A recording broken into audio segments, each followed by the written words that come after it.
Cuando en España parece que estamos instalados en una eterna campaña electoral, ahora estamos todos pendientes de lo que pueda ocurrir en los comicios del 26 de junio. Para analizar este escenario, las cámaras del Gato al Agua han visitado hoy el restaurante Perrachica de Madrid del Grupo La Rumba, lugar que hemos escogido para conversar largamente con el vicesecretario de Comunicación del Partido Popular. Pablo Casado, muchas gracias por recibir a las cámaras del Gato al Agua. Gracias a vosotros, Javier. Para esta conversación nos acompaña también el presidente del Grupo Intereconomía, don Julio Ariza. Muchas gracias por estar con nosotros. Gracias a ustedes. Buenos días, don Pablo. ¿Qué tal, don buenas Julio? Noches. Buenas noches. Don Pablo, cuénteme, ¿qué es lo que ha hecho mal el Partido Popular para haber perdido tantos votos en las pasadas elecciones? Yo creo que ha habido un desgaste importante en dos cuestiones fundamentales. El tema de la crisis económica, que evidentemente ha pasado factura a quien ha tenido que gobernarle, en mi opinión, acertadamente, pero con un desgaste que ha tenido una ciudadanía que sigue teniendo 4 millones de parados que quieren una respuesta ya para encontrar empleo. Pensamos que somos la mejor alternativa para que lo hagan, pero hay que tener la humildad para reconocer que la situación tiene que mejorar mucho más. Y en segundo lugar, los casos de corrupción, que han afectado a todos los partidos, me atrevería a decir incluso que cuantitativamente mucho más a los partidos de la oposición, pero que hay que ponderar positivamente que nuestro militante y nuestro votante no nos tolera ni la centésima parte de casos, que además siempre son demasiados.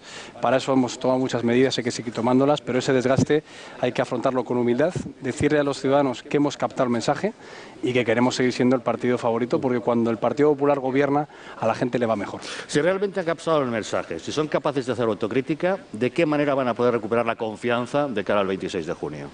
Tiene que haber propuestas de futuro. Yo siempre digo que en una empresa, cuando a los accionistas les presenta este balance de gestión, dicen, bueno, me parece muy bien, por este balance de gestión no voy a retirar el valor, pero si quieres que inviertan más, si quieres que apuesten por la empresa, tienes que vender expectativa, futuro, ilusión, prospección. Por eso la campaña que hemos planteado es en positivo y con propuestas muy concretas. Llevamos ya 4 meses hablando de si son galgos o podencos, si son antipáticos, si discuten, si se vetan, si no se vetan, si hay un pacto, si hay un acuerdo, que al final queda en nada. La gente quiere saber qué pasa con el empleo de su hijo, qué pasa con la pensión de su padre, qué pasa con la sanidad de su mujer, qué pasa con el colegio de su hijo. Y yo creo que en las propuestas que vamos a hacer son muy tasadas, muy concretas y sobre todo volver a un terreno de principios y valores que una crisis económica, en una frase creo que muy acertada de Rajoy, ha hecho que tuviéramos que dedicar mucho tiempo a lo urgente, pero es también necesario e imprescindible dedicar mucho tiempo a lo importante. Es lo que queremos hacer y para eso, sinceramente, necesitamos 4 años más. ¿Y qué le contesta usted a aquellos que dicen que el PP tendría un mejor resultado si el candidato no fuera Rajoy? Para elegir candidato, no solo en el PP, sino en prácticamente todos los partidos y países, suele haber 3 variables fundamentales. La primera es el balance de gestión de una persona como político o como gobernante si ya tuvo oportunidad de gestionar ese periodo anterior. El segundo es el resultado inmediatamente anterior. Y el tercero son las expectativas demoscópicas, las encuestas. En esas 3 variables, Rajoy cumplía esos preceptos a los que se tiene que unir ya algo más personal de los que estamos en la dirección o en el partido, que es bueno, pues el respeto o el afecto que le podemos tener como presidente de la formación política que lidera. En ese caso, yo creo que si vuelve a ganar las elecciones, como todas las encuestas dicen, se ratificará que era una apuesta acertada y sobre todo yo creo que se diluirá esa propuesta de algunos partidos de intentar decirnos lo que tenemos que hacer internamente. Si alguien gana 2 veces en 4 meses, será porque los españoles no se equivocan. Julio. Miro a don Pablo Casado y le miro primero con muchísimo respeto, porque que una persona joven como él, y además brillante como él, esté dedicándose a la vida política en el año 2016, para mí tiene un mérito enorme. Yo, como me he dedicado a la vida política desde que tengo 18 años, ya fui candidato a concejal en el Ayuntamiento de Pamplona en las primeras elecciones municipales del 78, 79 o 77, las que fueran. Es decir, sé un poco lo que es implicarse en la vida política y la política al final acaba siendo una pasión de vida, ¿no? Una forma de ver el mundo, ¿no? Y probablemente usted tiene ese virus metido, como hoy Gonzalo Vans tiene algún otro virus por lo que nos ha comentado. Usted tiene el virus de la política. Y yo le voy a hacer algunas preguntas en esta entrevista, que no es la primera que hacemos. Han pasado por este mismo formato personas importantes de la política española, como son Cristina Cifuentes o Manuela Carmena, o el propio Juan Carlos Girauta, que, por cierto, atendió directamente y entró a todas las preguntas que le hicimos. Hay políticos que suelen zafarse, ¿no? Y parece que zafarse sea una forma óptima de hacer política, es decir, rehuir las cuestiones e irse por otro lado, ¿no?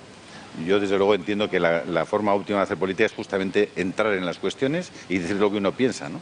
como están haciendo algunos candidatos, por cierto, septagenarios en los Estados Unidos, ¿no? Bueno, voy al centro de la cuestión, de la primera cuestión. ¿Por qué está usted en política, don Pablo? Lo primero que quería decir, me alegro mucho que esté don Julio, porque la primera vez que yo fui a un plató de televisión fue en un programa en el 2005, y yo tengo mucho cariño a Intereconomía, y yo creo que la labor que se hizo en esas difíciles legislaturas fue impagable, y el servicio público que hacen los medios de comunicación actualmente también lo es. No solamente impagable, sino impagado. Sinceramente creo que los que han sido cocineros antes que fraile, pues saben que la política tiene que ser una vocación. Una vocación a veces muy incomprendida. Yo tengo la suerte de en el entorno familiar tener un buen contrapeso. Yo no he vivido ni en mi casa, mis padres, ni ahora mi mujer, lo de la familia del torero. O sea, en mi casa, pues bueno, la política se tolera, pero como dice mi padre, este chico le he pagado 2 carreras y va para notario.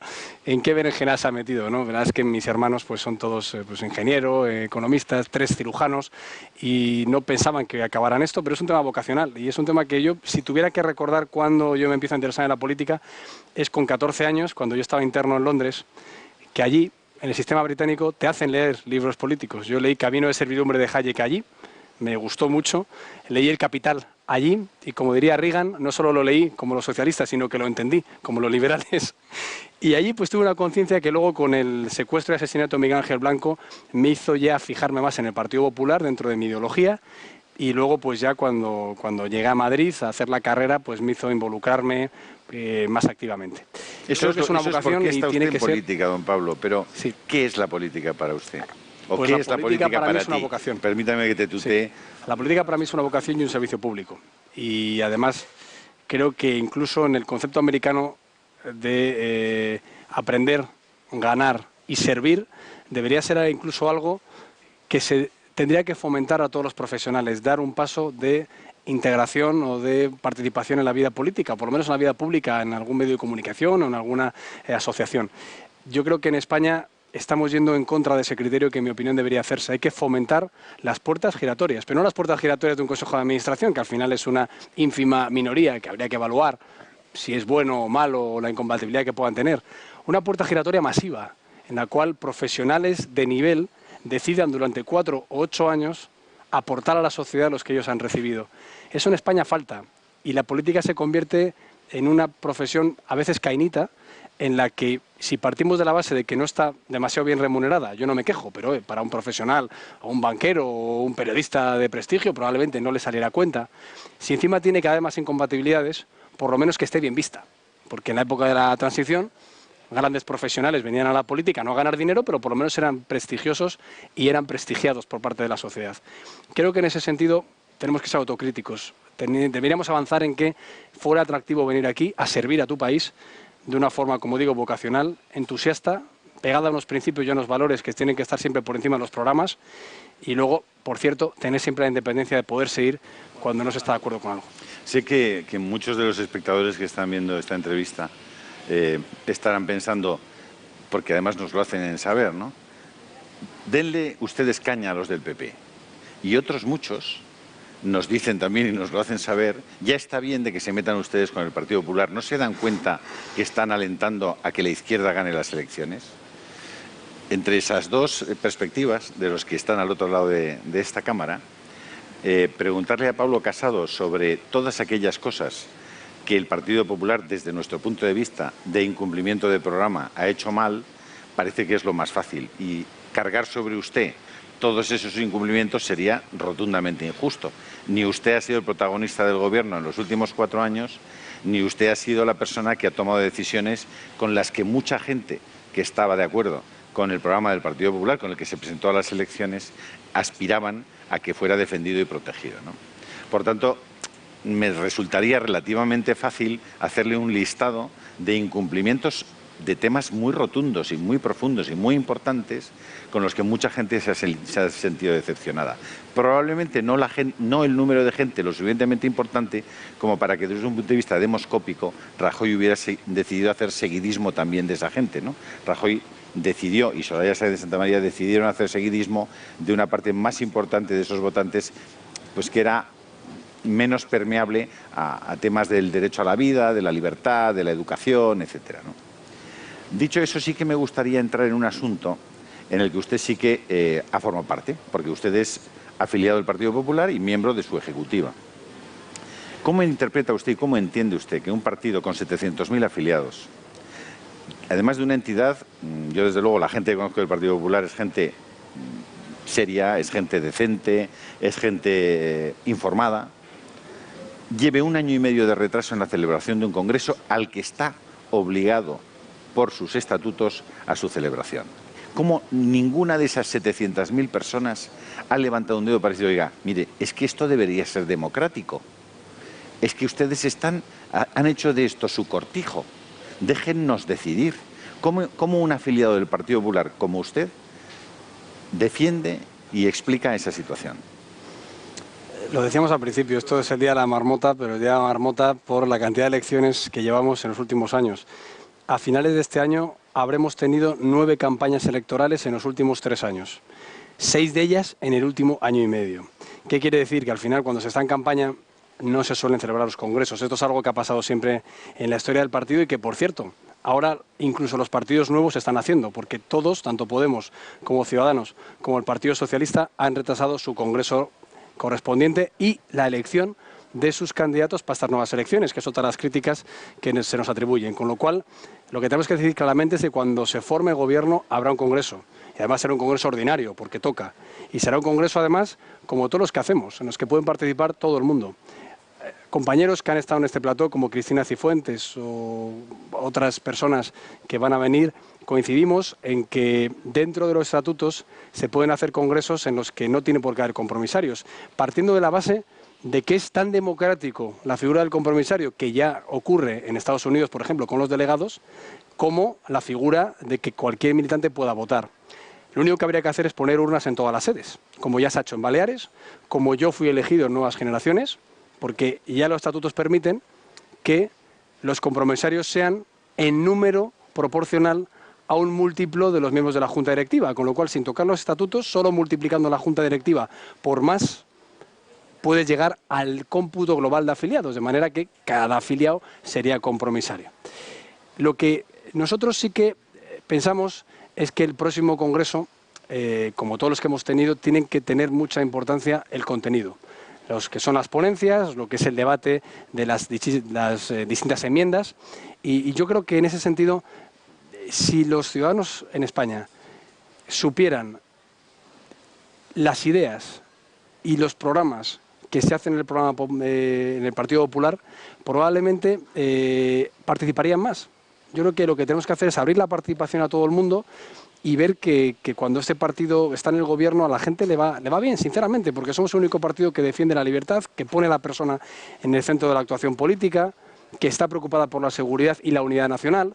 Y yo creo que eso hay que reivindicarlo. Yo diría un congreso muy mediático, un congreso muy de puertas afuera, como se han hecho las últimas convenciones, por ejemplo, nacionales, a la hora de aportar contenido al programa electoral. Pero vamos, a la respuesta directa es: habrá un congreso ordinario, será un congreso abierto.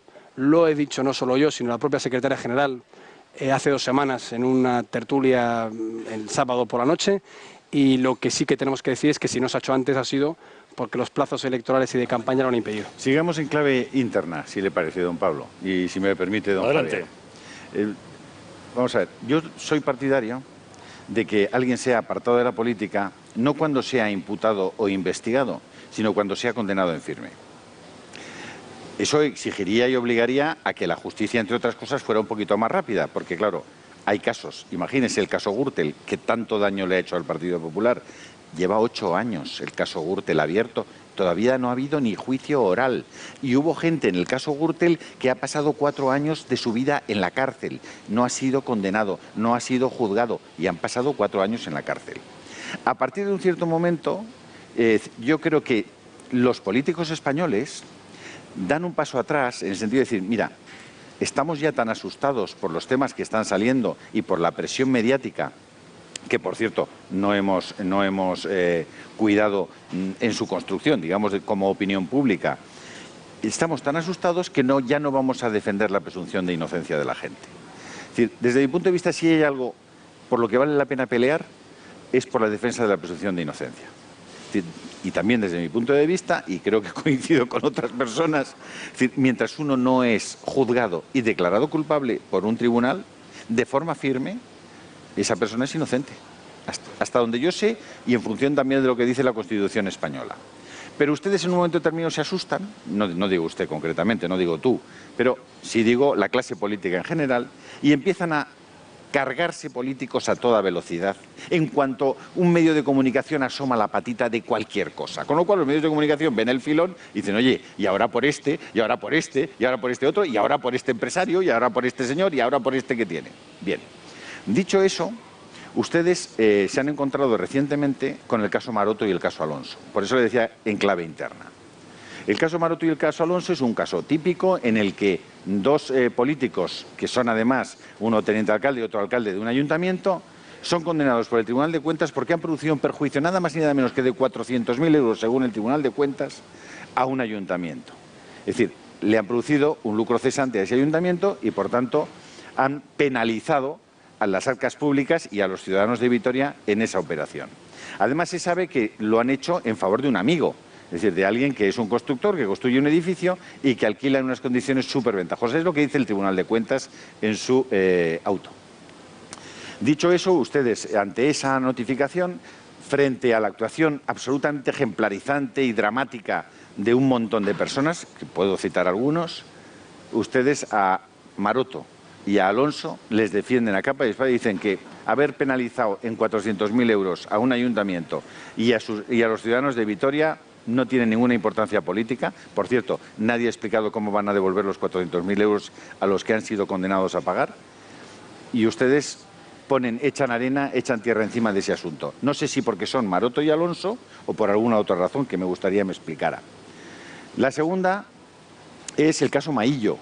Ustedes tienen también un vicesecretario que está imputado.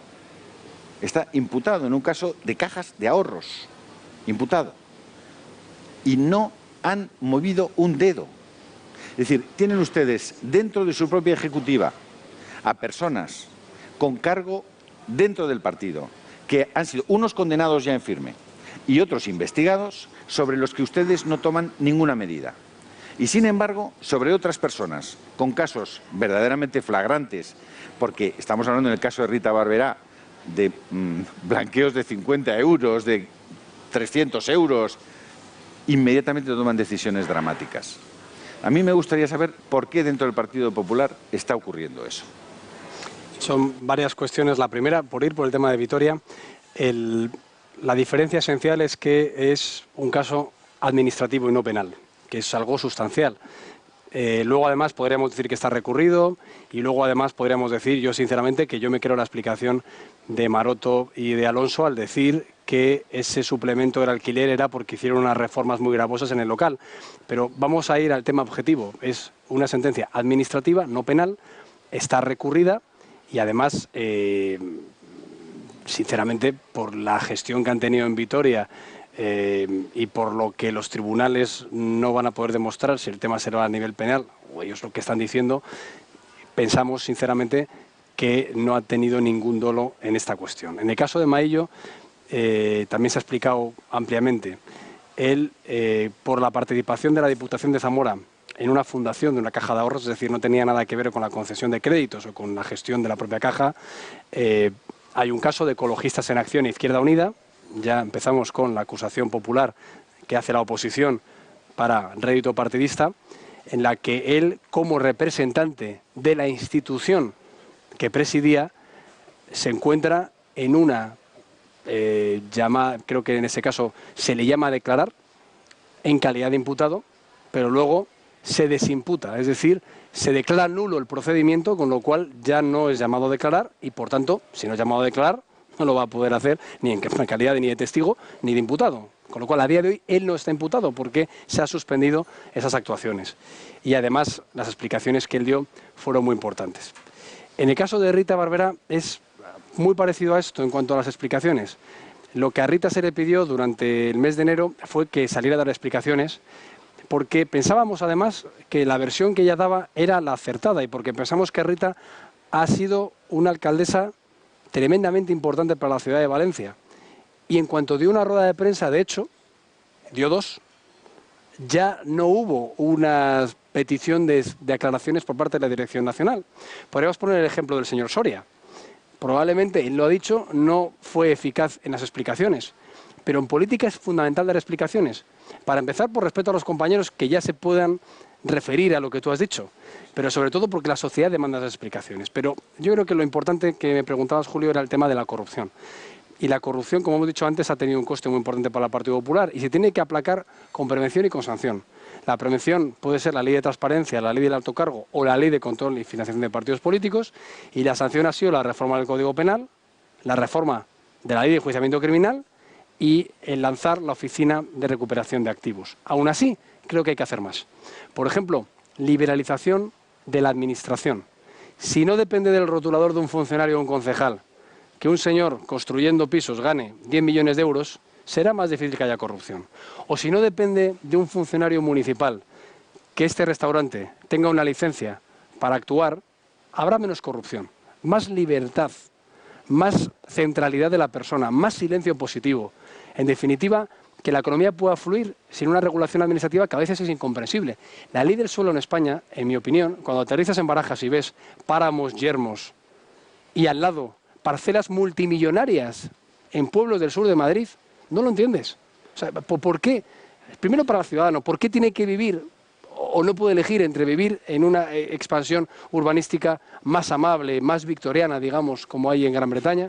Y luego el coste. Si la mano de obra y los materiales de construcción se han permanecido inalterables durante décadas prácticamente, ¿por qué sube tanto el precio de la vivienda? Por la especulación urbanística y porque los ayuntamientos se tienen que financiar legalmente, en el 99% de los casos, en base al suelo. Con lo cual, la regulación sí que puede evitar prácticas corruptas. Y luego, por supuesto, también creo que la limitación de mandatos y la no duplicidad de cargos también ayuda, porque cuando un alcalde está solo 8 años, por ejemplo, como ya parece que los presidentes del gobierno, de forma casi consuetudinaria desde la legislatura de Aznar, ya se ha impuesto, a partir del 5.º año, digamos, como dicen los americanos, los patos cojos, estaríamos mucho más pendientes de lo que firmamos en el portafirmas, porque muchas veces no es una cuestión de corrupción, es una cuestión de una equivocación administrativa. Me hace mucha gracia que los nuevos partidos ahora, que ya tienen casos de corrupción sin haber gestionado un euro público, dicen, no, es que lo nuestro son infracciones administrativas. Hombre, toma, y las nuestras. O sea, evidentemente hay algún caso, por desgracia, de personas que se han llevado dinero a su casa y ya están juzgadas y ya están pagando por ello.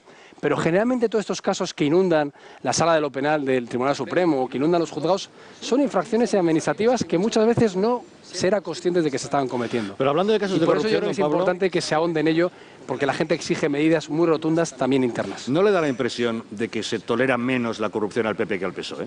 Sí, lo he dicho precisamente al principio cuando me preguntabas por el coste que ha habido.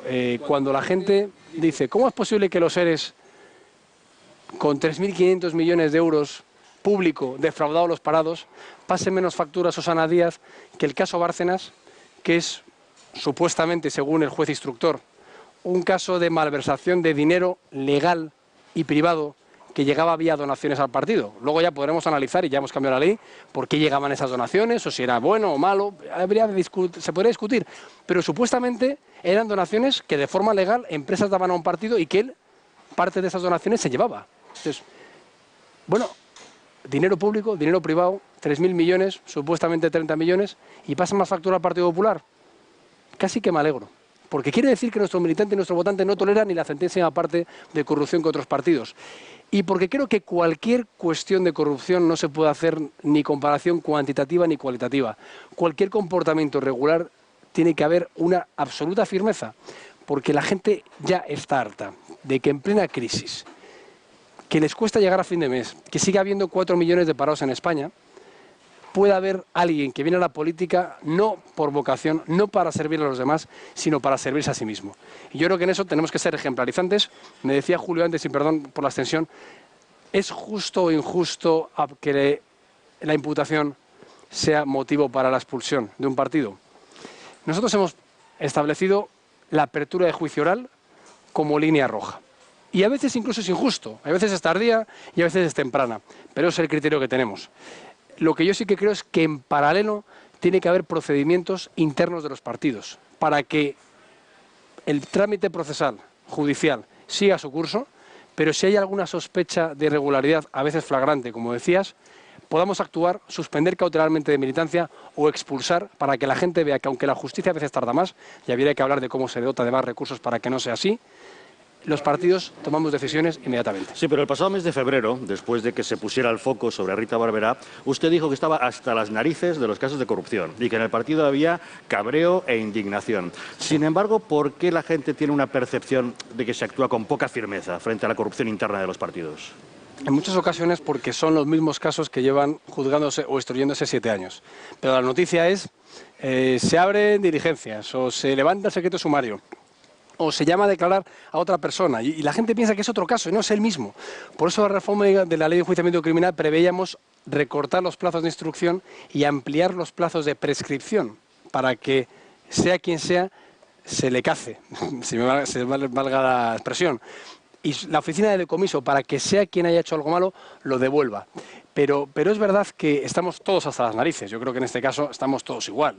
El portavoz al final pues le toca responder más de estos casos, que a veces son gente que ni conoces y al final te indigna, porque es gente que luego encima pues se oculta de dar explicaciones, como hemos visto en casos de algún miembro del partido ya expulsado, que en conversaciones telefónicas, bueno, después de estar dando moralidad por todos los platós, hemos visto que ha hecho cosas absolutamente bochornosas para unas siglas que no merecen mancharse por 4, 5 o por 50 personas, porque somos 800.000 personas que vocacionalmente damos lo mejor de nosotros mismos. Yo vengo de una provincia muy pequeña, de Ávila, en la que el 80% de representantes públicos no cobra un euro. Es más, le cuesta dinero, porque ellos son alcaldes, que ellos abren el cementerio, ellos limpian las plazas, ellos están todo el día levantándose por si se rompe una farola, se van a Ávila, capital, para hablar con la Diputación, con su gasolina para arreglarla. Y eso entonces es injusto, que esos alcaldes y concejales que se dejan la piel en esto y ponen su dinero, encima se vean manchados por 4 sinvergüenzas. Pero eso es justamente un poco lo que sorprende. Y este es el diapasón más alto de esta entrevista, ya luego yo personalmente lo bajo, pero este es el más alto. Mariano Rajoy estuvo cobrando durante varios años 10.000 euros al mes en una caja que se la llevaban de puros Edmundos de Montecristo a su ministerio y se los llevaba el señor tesorero del Partido Popular, se llama Álvaro Lapuerta. Estuvo durante años recibiendo ese dinero, eso se lo digo yo.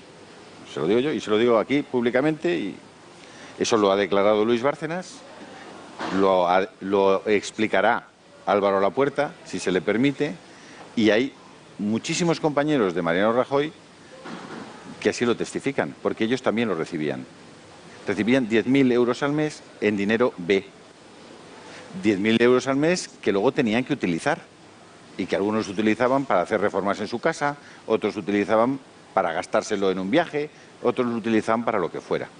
Nosotros fuimos, ya se lo digo y lo digo aquí públicamente porque es la verdad, como grupo, Intereconomía fue penalizada radicalmente por Mariano Rajoy y por Soraya Sáenz de Santamaría, porque Gaceta publicó los billetes que Gürtel le había dado a Mariano Rajoy, a su mujer, a la chica de servicio y a su hijo para irse a Canarias después de las elecciones que perdió.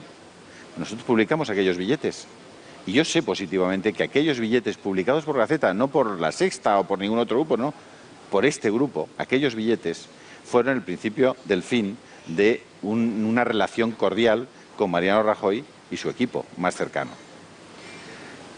¿Qué pasa en un partido que quiere de verdad limpiar la corrupción y que mantiene un presidente que ha mentido públicamente en el Parlamento diciendo que él no recibía sobresueldos, cuando pueden salir vicesecretarios a su alrededor y acabarán saliendo, Pablo, acabarán saliendo, explicando que eso efectivamente era verdad, que cobraban ese dinero y que lo cobraban en B? ¿Puede esa persona seguir siendo candidato 23 o 30 años después de seguir en política, cuando usted nos habla de la limitación de mandatos? ¿De qué mandatos? Si lleva 30 años y se presenta para el 34 ya. Y además es incapaz de combatir de verdad la corrupción, porque él mismo, y yo no le juzgo, porque probablemente en ese momento lo más natural en todos los partidos era que se funcionara de esa manera. Pero es verdad también que si se aplica un criterio de rigor a sus compañeros, deberá aplicárselo también él mismo. Y eso yo creo que es una valoración que ustedes, los jóvenes, los que han llegado ahora, los que no tienen que responder de todo eso, deberían tratar de limpiar cuanto antes. Ese es el tope de mi diapasón de esta entrevista. Yo creo que es, sinceramente, no creo y confío plenamente en la honestidad de Mariano Rajoy que recibiera 10.000 euros de dinero negro al mes. Y además, yo siempre pongo un ejemplo, mi mujer es de Elche y mi suegro es muy amigo del registrador de Santa Pola, sustituto. Yo sé lo que Mariano Rajoy ha decidido dejar de ingresar al mes para dedicarse a la política. Y no me creo que pudiendo ganar lo que puede ganar como el registrador de la propiedad más joven de la historia de España, se deje enturbiar o se juegue su carrera recibiendo una caja de puros en un ministerio. Es que sinceramente no me lo creo. Y a algunos le gustará más Rajoy, a otros le gustará menos Rajoy. Creo que es una persona, sinceramente, que se viste por los pies y que es honesta y además no lo necesita. Yo creo que en política hablamos de la independencia. Es bueno ser independiente para no necesitar estas cuestiones. Y de verdad que él es una persona honesta, lo cual no quiere decir, y lo reconoció en una comparecencia extraordinaria en el Senado en el 2013, que todos se pueden equivocar al elegir un colaborador.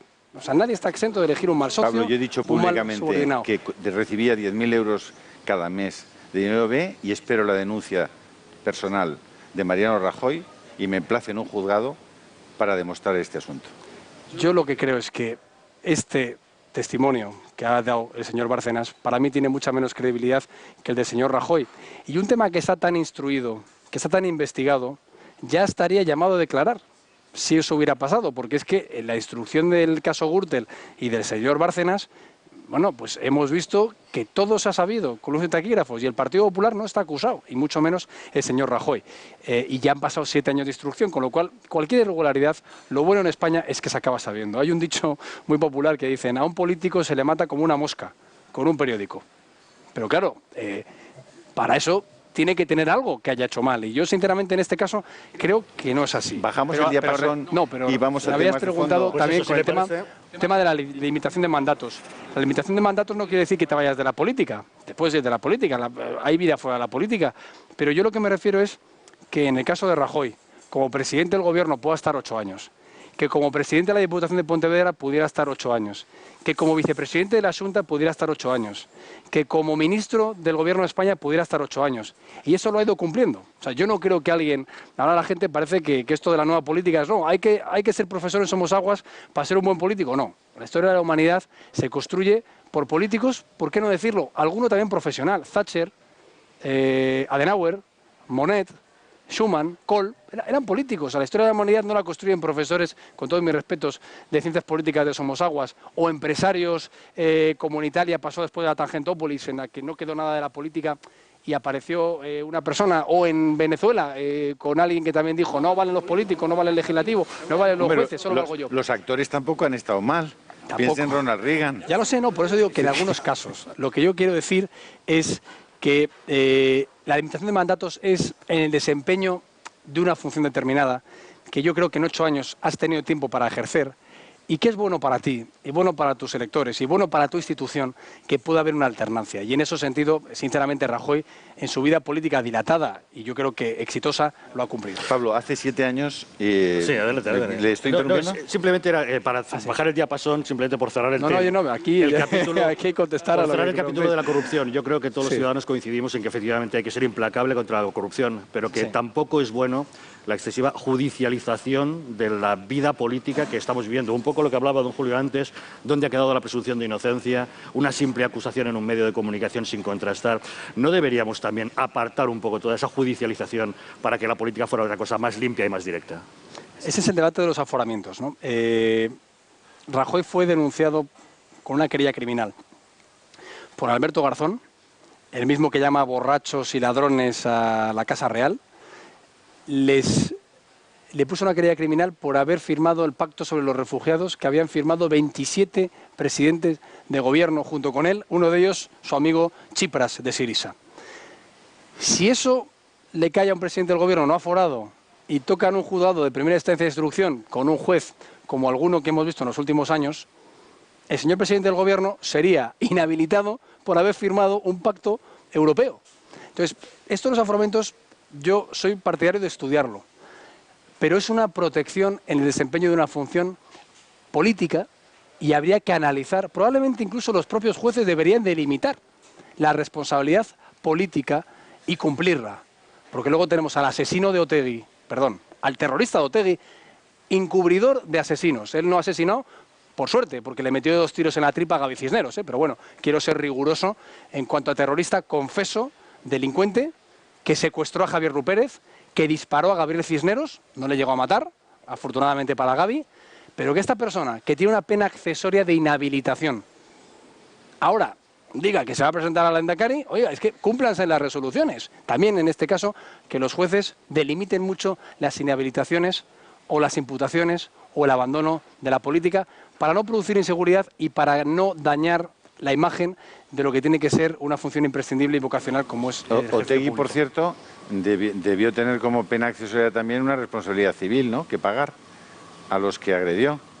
Supongo que la ha pagado, debería, digo yo, porque si no, el sueldo del Endacari, y habrá que ver de qué come este señor, ¿no? Y va al Parlamento de Cataluña, a tu querida Cataluña, Julio, la semana que se conmemora un cuarto de siglo de la matanza de Vic, y encima la alcaldesa del PSC de Vic, más o menos justificándolo, lo cual es que es una infamia. Yo creo que verdaderamente, estoy mezclando ya aquí el tema, pero algo de verdad que creo que es algo que es esencial y que es una pena que estemos hablando tanto de casos, que me parece bien que se hablen, y para eso estamos, no lo digo por esto, sino en general, en la opinión pública llevamos 7 años hablando de un caso cuando se pone o se pasa por alto otras cuestiones que creo que son esenciales para la democracia. Está hablando del cumplimiento de sentencias, de las inhabilitaciones y, por ejemplo, ¿qué puede hacer el Gobierno cuando una administración pública como la Generalitat de Cataluña no cumple las sentencias del Tribunal Supremo o del Constitucional? ¿Qué puede hacer? Bueno, pues actuar con firmeza como está actuando, recurriendo todo. Dice, no, es que se recurren demasiadas cuestiones, hombre, es que cuando se incumple la ley hay que recurrir, para eso está la abogacía del Estado y los tribunales. Yo creo que en Cataluña hay que avanzar primero en el cumplimiento estricto de la ley, en el muro de la legalidad, en que no se va a ceder a un chantaje secesionista, que muchas veces son cortinas de humo para tapar la ineficiencia en la gestión y la corrupción sistémica del régimen que hemos visto ahora mismo, pues de concesiones o de adjudicaciones que tenían los para seguir pidiendo financiación. Pero verdaderamente creo que no puede pagar por ello la sociedad catalana, y yo creo que en ese sentido acertamos cuando se están dando líneas de liquidez para pagar farmacias. Lo que habría que también tener muy claro es que Cataluña, su problema de gestión y de eficiencia, que ya la propia calificación de los ratings, las agencias de calificación ya les han puesto en bono basura, que es algo dramático, que Cataluña, una región históricamente comercial, cosmopolita, que ha traído muchos influjos positivos y económicos a España, sea calificada como bono basura e infinanciable por el BCE de la liquidez de Draghi, que nuestros hijos nos pedirán a lo mejor responsabilidad de esta liquidez que estamos disfrutando. Bueno, pues ni aún así en esta época de expansión monetaria es una región financiable. Hombre, es un drama. Yo creo que en ese sentido el Gobierno de la Nación tiene que prestar ese auxilio en la financiación de los servicios básicos de los catalanes, que no tienen la culpa del gobierno que tienen, pero por otro lado hay que tener la firmeza de decir, oiga, este chantaje secesionista no va a contar con nuestra complicidad, ni mucho menos. Pablo, 3 leyes paradigmáticas del zapaterismo. La ley del aborto, la ley de uniones homosexuales, la ley de memoria histórica. 3 leyes que movilizaron a cientos de miles de personas en la calle, muchas de ellas animadas por este grupo de comunicación y seguidas por ustedes o por vosotros. 3 leyes que merecieron recursos ante el Tribunal Constitucional, al menos 2 de ellas, la ley del aborto y la ley de uniones homosexuales, recursos de inconstitucionalidad fantásticamente razonados desde un punto de vista jurídico y que el Tribunal Constitucional no ha tenido a bien resolver 7 años después. Y 3 leyes que el gobierno de Mariano Rajoy no ha tocado. ¿Por qué crees, Pablo, que Rajoy no ha tocado esas leyes? Y del nuevo Partido Popular que saldrá de ese congreso del que tú estás hablando, que pronto se celebrará, ¿saldrá un Partido Popular capaz de echar para atrás en una acción de gobierno esas 3 leyes o incapaz de hacerlo? Por partes. En cuanto a la ley de matrimonio homosexual, hubo un recurso y el Constitucional falló a favor de la constitucionalidad de esa ley. Y además, quiero recordar que lo que decía es que lo que dice la Constitución respecto a la unión de 2 españoles, decían que serían de personas, hombres o mujeres, pero no ponía entre sí. De manera que en ese caso es una interpretación que nosotros tenemos que respetar, igual que decimos que Puigdemont y más tienen que respetar la Constitución, nosotros respetamos esa sentencia y además yo creo que Zapatero jugó con la semántica. Aznar ya preveía la ley de unión de registros para las personas de mismo sexo que decidieran civilmente tener los mismos beneficios que las personas de distinto sexo en cuanto a sucesiones, en cuanto a fiscalidad, en cuanto a donaciones, a beneficios y donaciones, y él lo llevó al terreno más, iba a decir, moral, por el cual pues hubo mucha gente que estuvo en contra. Pero una vez que ese recurso se ha fallado, nosotros lo asumimos y aparte pensamos que se intenta dar una imagen que no era la que queríamos dar nosotros. No estamos en contra de que dos personas del mismo sexo decidan hacer lo que quieran. ¿Incluido adoptar un pequeñito? No, eso no lo hemos aceptado. Me refiero, pero al aceptar el matrimonio, ¿ustedes aceptan que puedan adoptar un niño?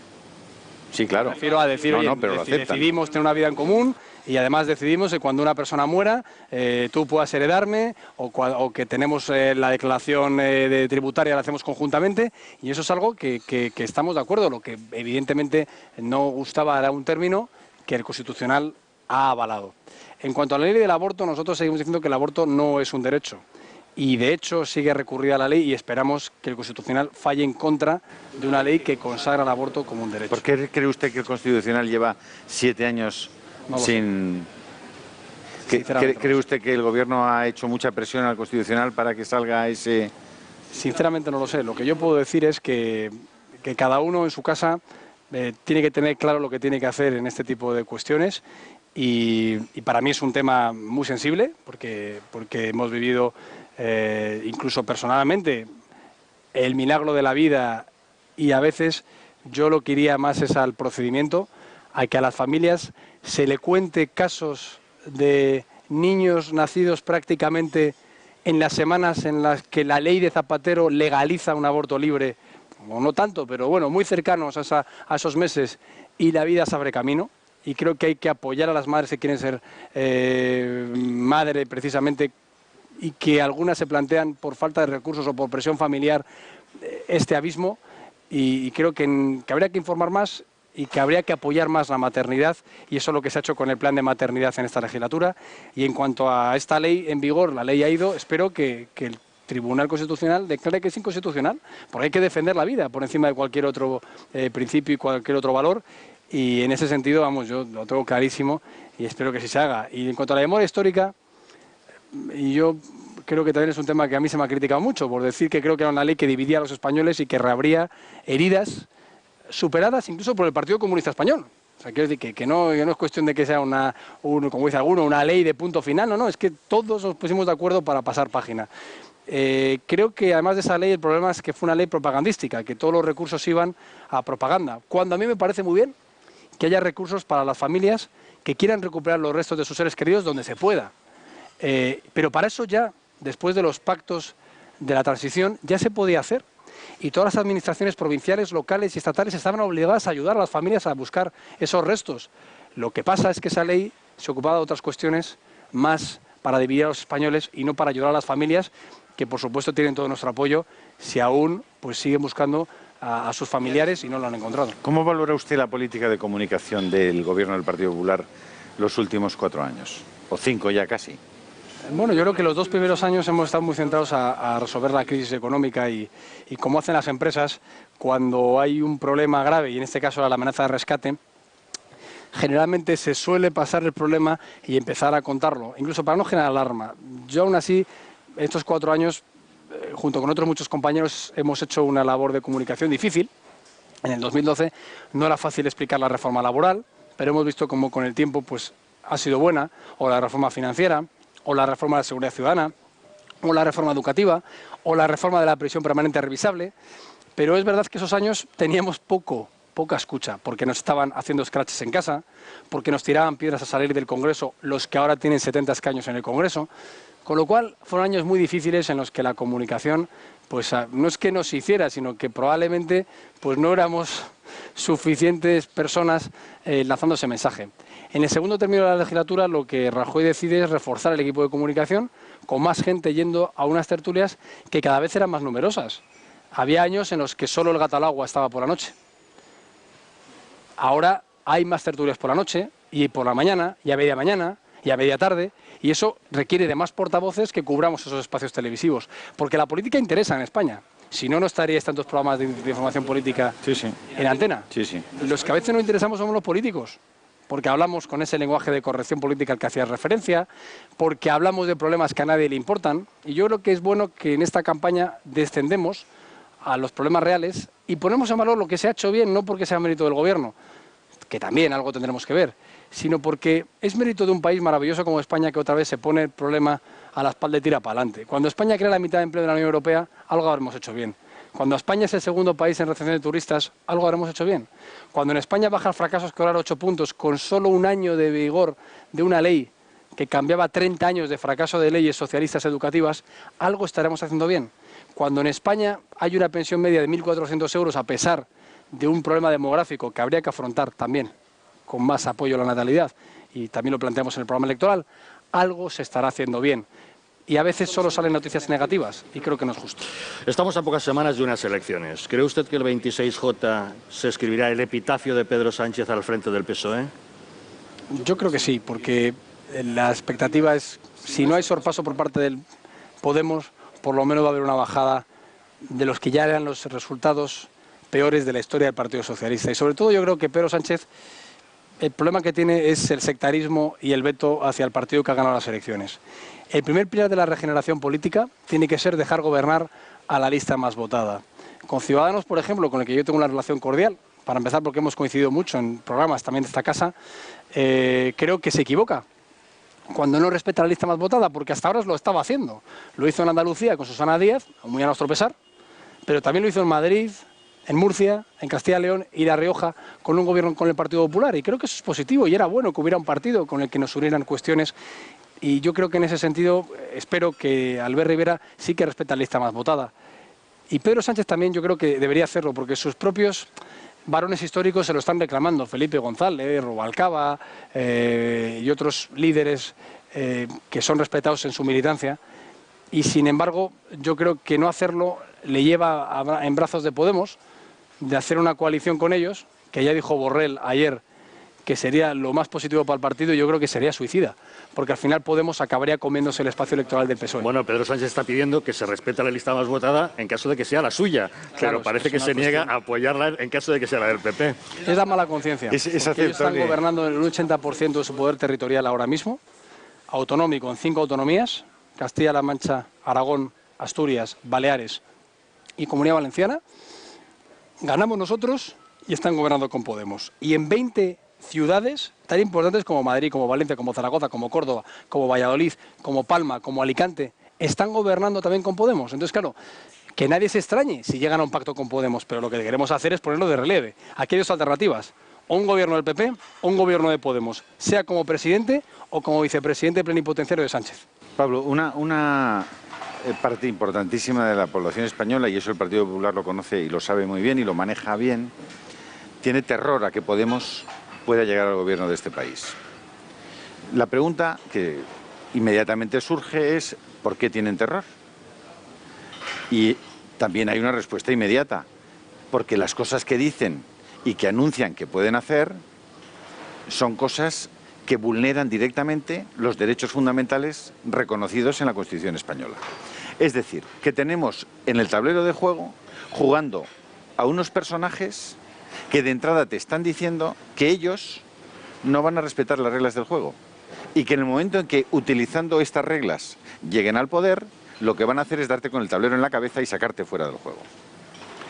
¿No podrían existir mecanismos que impidieran, como en Alemania impiden que el partido nazi se presente a las elecciones, o que impidieran que partidos que sabemos, porque ellos mismos lo dicen, que no van a respetar los derechos fundamentales, las libertades fundamentales, y por tanto van a poner en riesgo la paz y la libertad de la gente, acudan a las elecciones jaleados por grupos de comunicación que a su vez están potenciados y amparados? No, iba mi pregunta por ahí. No. Pero el tema de Podemos... No, el tema de las reglas del juego, es decir, oiga, usted si no acepta determinadas reglas de juego que están en la Constitución, usted no puede presentarse. por lo menos denunciar claramente lo que están proponiendo, porque yo creo que se han ido de rositas en demasiadas elecciones. Que si polarizan, que si no polarizamos, es que me da igual. Yo por encima de político tengo dos hijos a los que yo le quiero dejar un país mejor. Y no me estoy dejando la piel en esta vocación que hemos dicho, que es estupenda. Yo doy gracias todos los días por poderme dedicar a lo que me gusta y encima me pagan por ello. O sea, miel sobre hojuelas, pero hay que dejar... Da gracias a Dios. Por supuesto, gracias a Dios, todos los días, porque esto es una cuestión vocacional que me llena la vida, pero yo tengo que tener una responsabilidad también como padre de dos hijos, que a mí sí que me preocupa que Podemos pueda gobernar. ¿Por qué?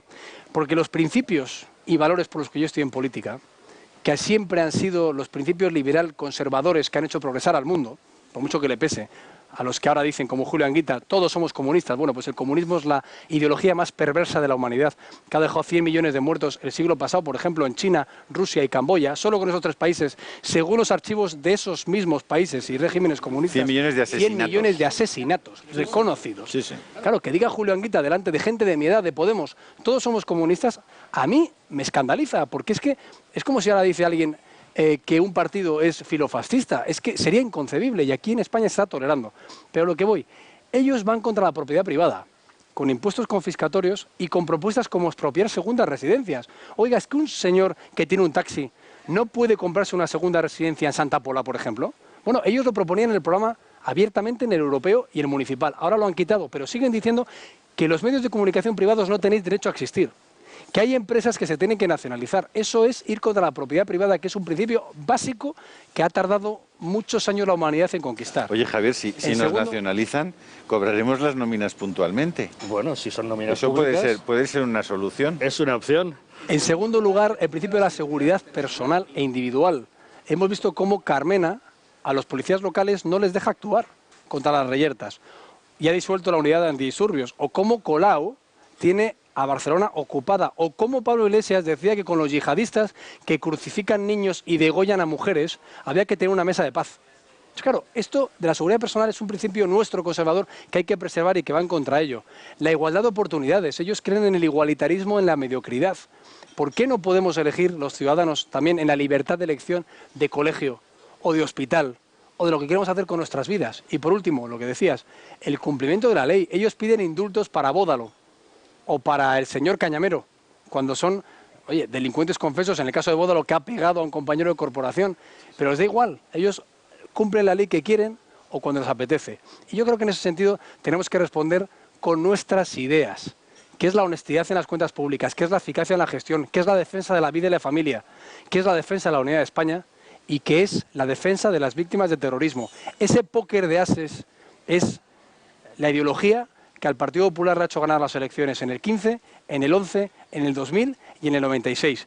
Y creo que de ahí pende todo lo demás y de ahí es donde nuestro electorado pide que hagamos más hincapié para combatir ideológicamente al populismo. ¿Y a esto se refería usted cuando dijo que aquellos que hablan de tomar el cielo al asalto acaban asaltando cajeros automáticos? ¿A este resumen que nos acaba de hacer? Pero es lo mismo ñoño que en el 68, ¿no?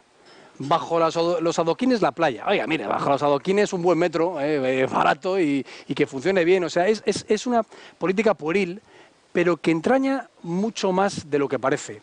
Porque ellos hacen discursos absurdos, porque va a la plaza Sintagma de Atenas a decir Syriza venceremos, y Syriza ha metido un tajo de un 10% a las pensiones, un 10% a los sueldos de los funcionarios, ha privatizado el doble de lo que proponía Nueva Democracia y ha tenido un corralito 3 meses en todo el país. Con lo cual, el populismo genera frustración y va a lo que va, que es a la ruina, a la miseria, a la opresión, como ha pasado en Caracas. Es que ahora parece que no, es que ya estáis con Venezuela, no, perdone, es que esta gente se ha formado en Venezuela, es que esta gente ha asesorado a Venezuela, es que hay informes de la Fundación CEPS, germen de Podemos, que recibió 7 millones de euros del puño y letra del dictadorzuelo Chávez, en los que están recomendando cómo actuar contra los periodistas, o en los que están dando clases a los antidisturbios de cómo reprimir a los pacíficos opositores. La Fundación CEPS, es que esto está escrito. Entonces, claro, fíjese, ¿por qué no nos Pablo, explican qué iban a hacer a Venezuela o por qué quieren importar el modelo venezolano a España?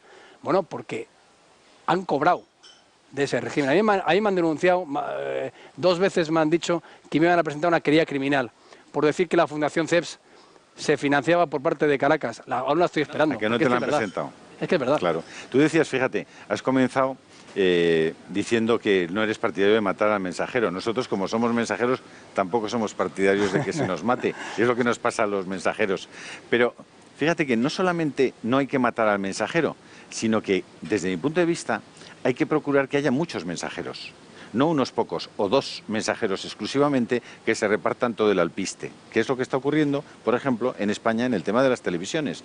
Fíjate, tú te asomas y les someto a la consideración de los espectadores. Ustedes cogen ahora su televisión TDT, van pasando con el mando a distancia canales y verán que solo en Madrid pueden encontrar más o menos 60 canales de televisión, de los cuales legales son solamente los que tienen Mediaset, o sea, Antena 3 y Telecinco, y 4 operadores más, 2 de ellos que se ponen en marcha ahora. El resto, verán ustedes que salen unas señoras con unas bolas diciéndoles que les van a contar el futuro, luego salen unas personas en bolas contándoles lo que pueden hacerles en el presente, y hay un montón de canales que se pueden ver en Madrid y que, por supuesto, nadie cierra, ¿vale? No solamente en Madrid, sino que en Italia, en el mismo espectro, en la misma banda de espectro radioeléctrico, donde en España caben 24 canales, en Italia tiene usted 120. ¿Por qué? Porque la capacidad de compresión de datos ha mejorado extraordinariamente y en este momento en el espacio radioeléctrico usted podría meter tranquilamente 100 canales de televisión. Y sin embargo, se ha hecho el gobierno del Partido Popular ha hecho una adjudicación de licencias, les ha dado 2 más a Antena 3, 2 más a Telecinco y 2 más a un par de amigos. Hecho eso, ha cerrado. Ha dicho, no, aquí ya no cabe nadie más. Por eso, cuando usted decía no matar al mensajero, yo le digo, no solamente no matar al mensajero, plantéense ustedes para el futuro que por lo menos en el espacio radioeléctrico, el que tenga un proyecto, el que tenga algo que contar y el que pueda ponerlo en marcha, lo pueda hacer. Lo puede hacer para que haya muchos sabores en la televisión en España y no solamente, como en este momento, 2 sabores potentísimos que, por cierto, se dedican de forma sistemática a potenciar el rencor, el contarles a la gente que ellos están mal porque otros están bien y el contarles que la única solución a sus problemas es hacer que los impuestos crezcan desorbitadamente y la gente acabe empobrecida, como en los países donde usted ha citado. Yo estoy completamente a favor de que haya más proyectos, pero yo sinceramente respeto los que hay y creo además que cuando hablamos antes de la comunicación, quizás si algo nos podemos lamentar es de no haber estado más presentes en todos los formatos televisivos, porque además yo creo que los españoles cuando escuchan nuestras ideas se identifican con ellas. Yo creo que tenemos un buen producto para vender y que hay que venderlo en circunstancias fáciles, menos fáciles, a una hora u a otra. Y yo sí que creo que ahora mismo la política ha cambiado. Y la política, ahora se habla mucho de las redes sociales, y es verdad, ¿no? que tienen más penetración, pero sobre todo la política es televisiva. La política se hace en la televisión, no queremos pecar o llegar a lo que decía Sartori en un magnífico ensayo de Homo Videns, de convertir a los parlamentos en platós. A mí eso sí que me preocupa, que ahora en el pleno sales a beber agua y te preguntan por 5ª vez lo mismo que te han preguntado al entrar. Pero yo sí que creo que la labor que hacéis de debate político, y me consta en este grupo que habéis recibido de mi partido, de mis adversarios, y con la misma educación y con el mismo espacio para explicarse que me estoy dando a mí, creo que es muy positivo porque la gente al final juzga lo que ve no solo en la sesión de control de los miércoles del Congreso, sino cómo se expresa frente a las críticas, sugerencias o preguntas. Y hablando de matar no solo al mensajero, sino ideológicamente, ¿qué le parece que el grupo fetiche de Podemos, Los Chicos del Maíz, le dedicaran a usted esa canción? Y para Pablo Casado, Zulo y Trabajo Forzado. Bueno, pues yo creo que se retrata, ¿no? El Zulo y los trabajos forzados se veían en el Gulag, se veían en las dictaduras de las que están tan orgullosos, ¿no? Y sinceramente yo creo que es para hacérselo mirar, ¿no? Que gente de 30 años que hemos nacido en democracia, que hemos nacido sin el fantasma de las grandes guerras reciente, que nuestros padres y abuelos sí que lo habían vivido, pues creo que es ridículo, ¿no? Yo creo que, bueno, que ellos mismos creo que van a dormir bastante mal, teniendo tanto rencor y tanto odio hacia las personas. Yo, sinceramente, ni odio ni tengo rencor hacia nadie y duermo a pierna suelta. Hay que hacer política de altura, de luces largas, sin entrar a criticar, a insultar, y sobre todo respetando los preceptos básicos de una sociedad democrática liberal, que es no desear a nadie ni zulo ni trabajos forzados. Pablo, para usted, que siempre José María Aznar fue un referente ideológico y político, ¿qué le parece que ahora esté siendo especialmente crítico con el gobierno de Mariano Rajoy? Bueno, para mí Aznar es una persona con la que ha sido un lujo trabajar Y yo siempre digo que tengo la gran suerte de haber trabajado con gente estupenda. Yo he trabajado con Esperanza Aguirre, he trabajado con Manolo Pizarro, con José María Aznar y con Mariano Rajoy. O sea, he tenido muchísima suerte. Han tenido ellos los cuatro el mal criterio de pedirme trabajar con ellos, pero bueno, veo que yo he intentado dar lo mejor de mí mismo, he aprendido muchísimo y creo que Aznar es alguien imprescindible para el partido. No se puede explicar la existencia del Partido Popular sin Aznar y creo que es una persona que es generosa y sobre todo que quiere lo mejor para este partido. Los presidentes o expresidentes siempre tienen esa legitimidad para poder expresar sus opiniones, como hacía Fraga, o como hace ahora Felipe González, o como hace Zapatero, y los que seguimos en el partido activamente, pues creo que deberíamos tener la deferencia de escuchar y de verlo siempre en positivo. Yo siempre cuando me dicen algo, no es que ha dicho algo que es crítico, yo creo que todo se puede ver por un lado o por otro y puede aportar al proyecto común. Y si José María Aznar reivindica las 2 legislaturas en las que fue presidente, es porque son políticas de gobierno muy reivindicables a día de hoy. Y creo además que podemos estar muy orgullosos de ese gobierno como lo estamos del actual. Con lo cual aquí estamos todos unidos, estamos a lo mismo y yo creo que personas como Rajoy o como Aznar pues son verdaderamente la constatación de que a este partido le gusta la política en serio y que tenga buenos resultados. Vamos a especular. Lo más probable es que después del 26J haya un gobierno del PP con el apoyo de Ciudadanos y la abstención de PSOE. Yo creo que podría hacerse con el apoyo de Ciudadanos, si nos va bien a los dos y sumamos. Podría ser un gobierno con el apoyo de Ciudadanos, que es lo que yo desearía, porque es como estamos gobernando en 4 autonomías moderadamente bien. Si hiciera falta la abstención del Partido Socialista, lo volveremos a pedir. ¿Y qué pasará si Ciudadanos mantiene esa exigencia que ya ha hecho en público de que para apoyar al PP exigirían el cambio de candidato, de presidente, que no fuera Rajoy? Es complicado mantener esa exigencia. Yo veo últimamente que ya la están haciendo un poco más genérica, ¿no? Pues tiene que haber cambio de políticas, cambio de personas, pero no lo están centralizando en Rajoy porque en democracia quien elige son los ciudadanos. Entonces, si Rajoy gana 2 veces en 4 meses, ¿con qué legitimidad va a pedir otro partido que probablemente quede cuarto que alguien se vaya? Oiga, mire, yo me he presentado a las elecciones y he ganado. Y sobre todo, imagínense que decidiera, porque de repente le da por ahí, dar un paso atrás. ¿A favor de quién?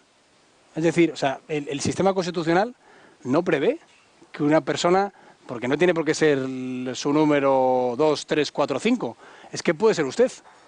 Claro, porque supuestamente la Constitución permite que cualquier persona se presente a la investidura en el Congreso sin haberse presentado a las elecciones. Otra cosa es que eso fuera aceptable. Yo no lo aceptaría, desde luego. Yo creo que aunque sea un sistema parlamentario en el que luego hay una elección por parte de los diputados, el que se presenta a las elecciones es el que va a la investidura. Eso es lo democráticamente asumible. Con lo cual yo creo que es una reivindicación que se puede decir en campaña y en campaña, pero no tiene mucho recorrido. Y sobre todo lo que he dicho antes, el principal pilar, en mi opinión, de la regeneración es respetar la lista más votada. Es lo único que estamos pidiendo. Oye, tenemos la mano a un pacto que puede ser de investidura, de legislatura, de gobierno. Lo mínimo es que a nuestro candidato, si vuelve a ganar porque quieren los españoles, le dejen gobernar. No es mucho pedir y sobre todo es lo principal para desbloquear esto. Vamos a ir terminando, si me permite, con una pregunta personal. A su hija Paloma, de 4 años, cuando le preguntan a qué se dedica papá, ¿sigue diciendo lo mismo? ¿A ayudar a la gente? Sí. La inocencia de los niños que ven la política como algo útil creo que es algo que deberíamos contagiar a todo el mundo. Sí, la verdad es que mis hijos son maravillosos, mi mujer es también pues estupenda y les intento hacer partícipes, se vienen conmigo a Ávila a hacer campaña en cuanto pueden y luego pues pues yo la llevo todos los días al colegio. Y a Pablito, a mi hijo pequeño, pues aunque le pille dormido, le doy los achuchones preceptivos todas las noches porque para mí lo fundamental es la familia. Y en el momento en que mi ocupación laboral, aunque sea esta, que es vocacional, me impida dedicarles el tiempo que requieren, pues me dedicaré a otra cosa. Creo que hay que tener la vida clara, las prioridades. Y por ahora Paloma lo tiene claro y que le gusta a que se dedique a su padre. Un gusto que diga eso y permítame la indiscreción. El niño milagro, Pablito, ¿cómo está? Saben nuestros espectadores que nació con solo 5 meses de gestación, pesando 700 gramos y que fue un esfuerzo para ustedes sacarla adelante. Es un milagro de niño y aprendo mucho más yo de él que él de mí porque está fenomenal, gracias a Dios y también, lo que decía antes, con una sanidad pública maravillosa que tenemos, que ayuda a que estos milagros se produzcan. Y, sinceramente, yo que soy muy receloso de contar nada de mi vida privada. Este caso sí que, siempre que veo algún caso de alguna rotura de bolsa o de alguna familia que tiene dudas, intento explicarlo porque merece la pena. La vida se abre camino y de verdad que merece la pena luchar por ella, porque luego estos niños te dan lecciones de vida todos los días y, como digo, pues afortunadamente sin complicaciones, pero ya digo que nos ha enseñado a todos, y casos como estos habría que hacerlos públicos para que la gente sepa que es posible salir adelante. Pues nos vamos a despedir con un por cierto. En la Champions, ¿usted celebró o lamentó? ¿Madrid o Atleti? Lo celebré. Lo celebró. Aunque te digo una cosa, no es por hacernos los buenos. El Atleti hizo un partidazo, tienen una clase para ganar y para perder, como dice su himno, y en cierta medida dices, oye, es que también lo merecían, ¿no? Pero creo que tienen tal equipazo que la Champions se la van a llevar. O sea, tarde o temprano se la van a llevar porque da gusto veros jugar, pero también he de decir que el Real Madrid estuvo estupendo y yo creo que nos va a dar todavía muchas tardes de gloria. Pablo Casado, vicesecretario de Comunicación del Partido Popular, gracias por haber recibido las cámaras del Gato al Agua. Muchas gracias a vosotros. Ojalá, Pablo Casado, el futuro del Partido Popular sea Pablo Casadista. Ojalá que no, sea. Para que le vaya bien al partido, pero yo estaré ahí remando donde me toque. Muchas gracias. Ha sido un placer esta conversación. Muchas gracias también al restaurante Perra Chica del Grupo La Rumba en Madrid, que nos ha permitido este entorno inmejorable para mantener esta conversación en el Gato al Agua.